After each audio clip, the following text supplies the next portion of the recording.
better at baking. You have to stop believing that you need to be naturally talented.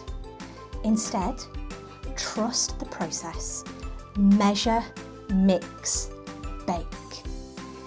The myth around baking is that basically people always think that you've either got to be magically talented or born with it to be a baker. Now, in fact, that is completely not true.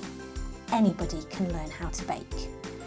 This was my very first recipe book, and Dame Mary Berry, the goddess, and I will never let go of this book. She is my absolute idol when it comes to baking. So baking isn't a talent, it is a habit.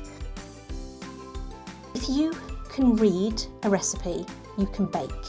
If you can measure ingredients, you can bake. If you can be patient, have perseverance, and do all of those things at once, you can bake. I promise you. I have always baked, I love baking, but no, I'm not naturally talented at it. I just don't stop trying.